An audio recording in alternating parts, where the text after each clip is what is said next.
Assalamualaikum warahmatullahi wabarakatuh. Perkenalkan, nama saya Erifatul Aulia dari kelas 12-2. Saya di sini adalah seorang siswi SMA Negeri 1 Bandingagung. Saya akan menceritakan tentang tokoh inspirasi, yaitu Aha Nasution.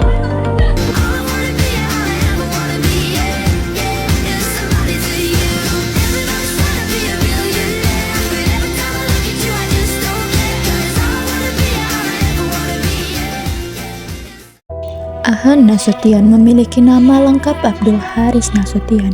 Ia lahir di Huta Pungkut, Kecamatan Kota Nopan, Tapanuli Selatan pada 3 Desember 1918. Ia anak kedua dari pasangan Haji Abdul Halim Nasution dan Zahra Lubis.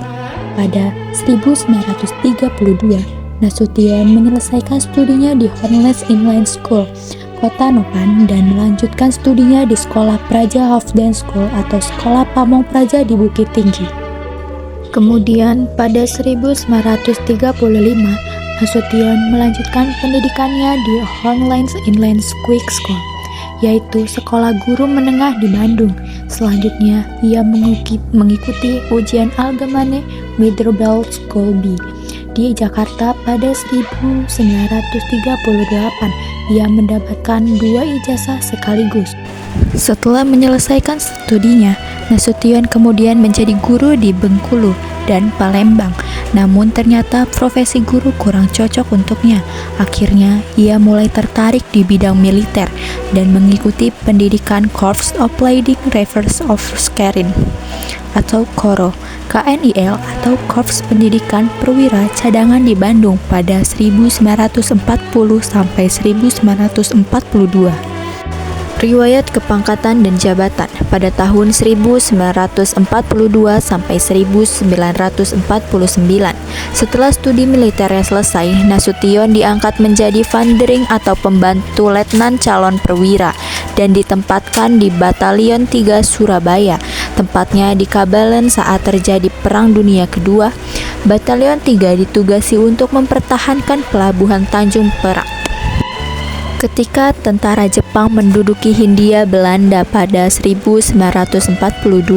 Nasution kembali ke Bandung. Sepanjang penjajahan Jepang, ia menjabat pegawai Kota Praja di Bandung dan menjadi pimpinan organisasi Seinendan hingga Jepang menyerah kepada sekutu.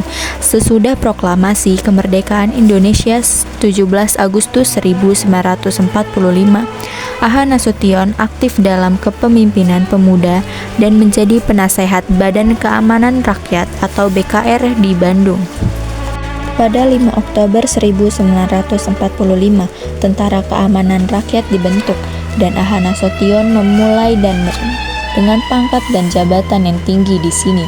Sejak 1945 sampai 1948, Nasution berpangkat kolonel dan menjabat Kepala Staf Komandemen TKR atau Jawa Barat. Sebagai Kepala Staf Komandemen, Nasution bertugas menyusun organisasi dan administrasi. Lebih lanjut, pada 1948, Aha Nasution diangkat menjadi Wakil Panglima Besar Angkatan Perang Republik Indonesia. Pangkatnya naik menjadi Jenderal Mayor dan menjabat Panglima Divisi 3 atau TKR Priangan yang kemudian menjadi Divisi 1 atau Siliwangi.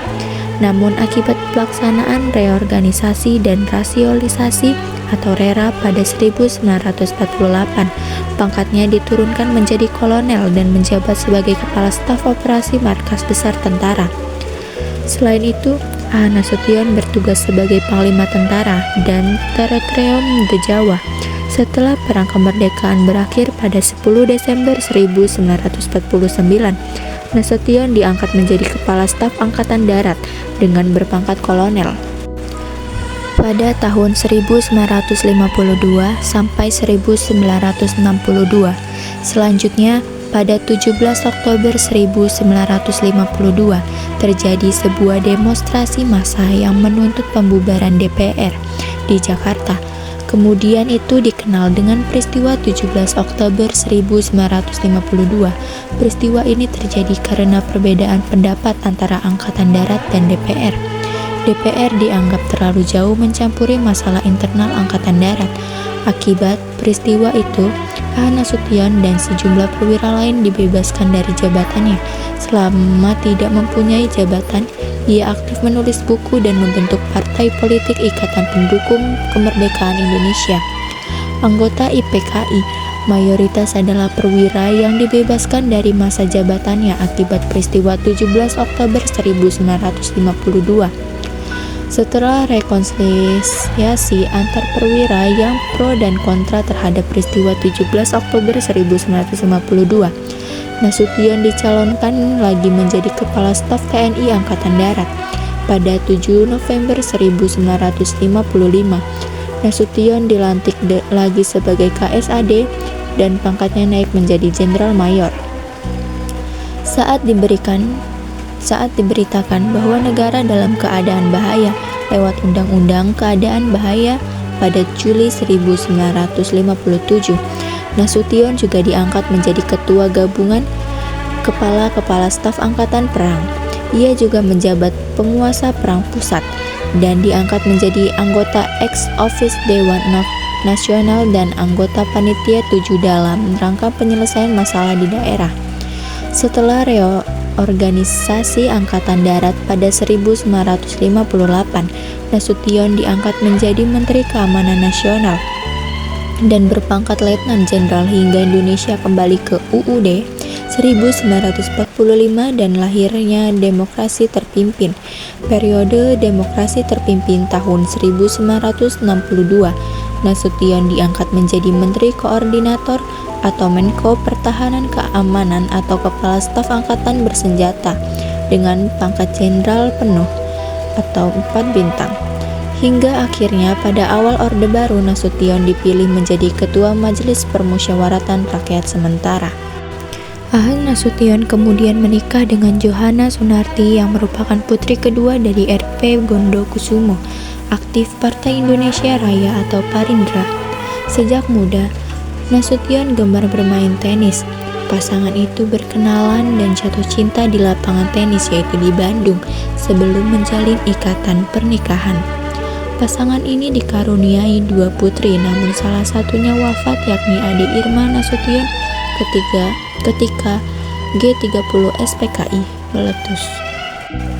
Target utama PKI. A. Nasution tidak suka dengan sikap Insinyur Soekarno kala itu yang dekat dengan PKI. Ketika peristiwa G30 SPKI meletus pada tahun 1965, Jenderal A. Nasution menjadi salah satu target dari PKI untuk diculik dan dilenyapkan bersama dengan Ahmad Yani dan beberapa jenderal lainnya. Namun upaya tersebut gagal karena A. Nasution dapat melarikan diri dengan melompat lewat jendela. Namun ia harus kehilangan putrinya yakni Ade Irma Nasution yang tertembak ketika terjadi penculikan serta ajudannya Ferry Theaden yang disangka sebagai A. Nasution. Pasca G30 SPKI, Jenderal A. Nasution kemudian bekerja sama dengan Soeharto yang kala itu menjabat sebagai Pangkostrat penumpas habis para pimpinan dan pengikut PKI. Nasution juga merupakan tokoh yang sangat menentang PKI, seperti menentang usul mempersenjatai buruh dan tani. A. Nasution dan Soeharto. Beliau juga yang memimpin sidang istimewa MPRS yang kemudian melengsarkan Insinyur Soekarno dari jabatannya sebagai Presiden Indonesia pada tahun 1967 dan mengangkat Soeharto sebagai Presiden Indonesia kedua. Pasca Soeharto berkuasa sebagai presiden, Jenderal A. Nasution bertahun-tahun dikucilkan dan dianggap sebagai musuh politik pemerintah Orde Baru. Bahkan, kalau ada jenderal yang mengalami kesulitan air bersih sehari-hari di rumahnya, maka itulah A. Nasution. Tangan-tangan terselubung memutus aliran air PAM ke rumahnya. Tak lama setelah A. Nasution pensiun dari militer. Untuk memenuhi kebutuhan air sehari-hari, keluarga Nasution terpaksa membuat sumur di belakang rumah.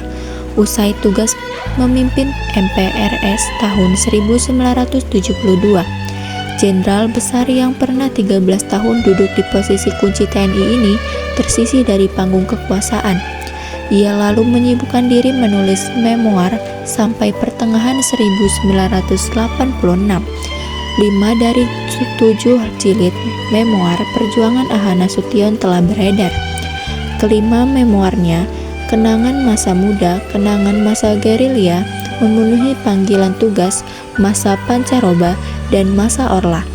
2 lagi memoirnya yakni Masa Kebangkitan Orba dan Masa Purnawirawan. Masih ada beberapa bukunya yang terbit sebelumnya, seperti Pokok-Pokok Gerilya, TNI, dan Sekitar Perang Kemerdekaan.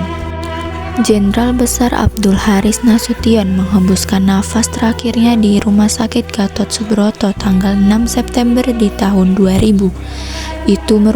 Itu merupakan bulan yang sama ia masuk daftar PKI untuk dibunuh. Jasadnya kemudian dimakamkan di Taman Makam Pahlawan, Kalibata, Jakarta. Atas jasa-jasanya, pemerintah Indonesia menganugerahkan gelar pahlawan nasional. Namanya juga dipakai sebagai nama beberapa jalan di Indonesia.